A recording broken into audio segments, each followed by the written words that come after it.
حدیث شریف کې راځي د سیدنا انس ابن مالک الانصاری رضی الله عنه مبارک سره روایت دی چې رسول کریم صلی الله علیه وسلم وفرمایله چې الله د انسان پر توبه باندې بے حد خوشاله کیږي. د یو مثال په ډول باندې د الله رسول صلی الله علیه وسلم فرمایلی دی چې انسان دی پر لار باندې روان دی، پر یو وش یا پر یو آس باندې سپور دی. دغه انسان په یو دشت کې روان دی، خدای د یو حاجت لپاره د دغه وشه سره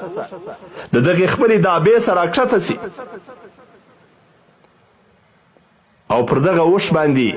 پر دغه دابه باندې د ده خوراک او د چښلو سامان تړلی وي.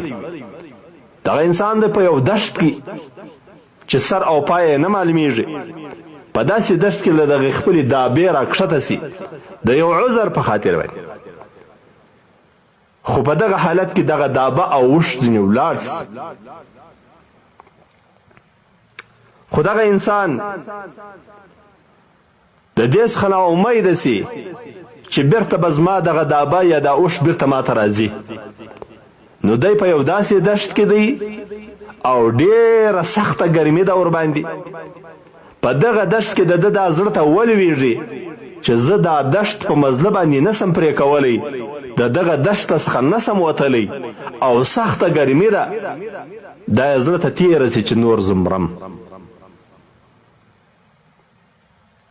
او دی د دې څخه هم نه امیده سي چې هغه اوښ یا آس دې بیرته وده ته راسي چې د ده اوبه او ډوډۍ خوراک ورباندې تړلی دی. نو دغه سړی په دغه وخت کې راسي، د یو درختې لاندې پرېوځي په دغه امید باندې چې مرم خو خامخا په داسې یو دشت کې یم چې مرم خو خامخا. نو دا هم ښه ده چې د یو درختې لاندې د یو سایې لاندې مړ سم. دغه سړی راسي تر یو سایې لاندې پرېوځي، خو چې کله دی پرېوځي په دغه وخت کې د ده سترګې سره تېرې سوي، ناڅاپه چې دی رابیداره شي چې ګوري هغه آس یا اوښ هغه دابه یې وسرته ولاړې او دی د ډېرې خوشحالي سره دغه آس یا اوښ هغه مولونه په لاس کې ونیسي او د ډېرې زیاتې خوشحالۍ سره دا تورې ووایي: اللهم انت عبدي وانا ربک. دغه انسان چې پر دغه دشت باندې روان دی د یو عذر په خاطر باندې د مثال په ډول باندې دی د دغه دابې سره کښته سو، هغه ځینې ولاړله، د مرګ خپل مرګ یقیني و زړه ته ولوېدی او د یو درختې لاندې پرېوتی چې سترګې را روڼې کړلې هغه اوښ او دابه بیرته د ده سر ته ولاړه ده. دی د ډېرې خوشحالۍ څخه و هغه ملو ته د اوښ ور عمله کي وینسي او په دغه وخت کې دا وایي: اللهم انت عبدي وانا ربک. یا الله ته مې بنده یې، زه دې رب یم. خطا وځي، د ډېرې خوشحالۍ سره دغه انسان خطا وځي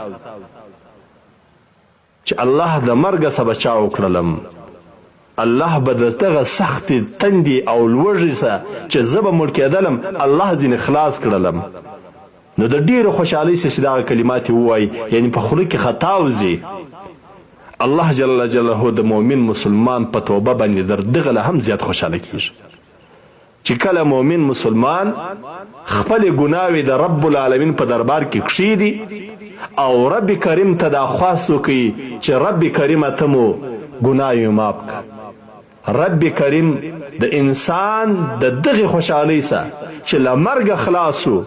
او بیا په د خپله خبره کې هم خطا وځي،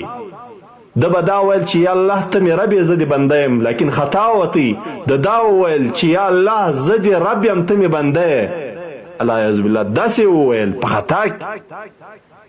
الله جل جلاله د انسان په توبه باندې چې کله دی د بدو اعمالو څخه توبه وباسي، الله در دغه لا زیات خوشحاله کېږي. د دې څخه څه مراد، د دې څخه څه مقصد دی چې انسان په دغه توبه باندې الله دونه خوشحاله کېږي. د دې څخه څه مراد څه مقصد موږ ته څه په لاس راځي موږ ته په لاس دغه خبره راځي چې موږ او تاسې پر خپلو ګناهو باندې الله ته زارۍ وکړو الله مهربانه ذات دی الله زموږ ګناه معافوي او الله جل جلاله زموږ سره هیڅ مقابله په دې کې نه کوي چې تا ګناه وکړه اوس نو زه نه معافوم چې هر قسم ګناه دې کړې ده د رب په دربار کې لاس پورته که په اخلاص باندې توبه وباسه او دغه 4 شرطه یا 3 شرطه چې د توبې ده بیان سوله په دغو 3 شرطو مطابق توبه وباسه رب دې د توبه قبلوي او د توبې د قبلېدلو سره سره دی رب العالمین په توبه باندې خوشحاله کیږي الله د انسان صغیره او کبیره ګناهونه معافوي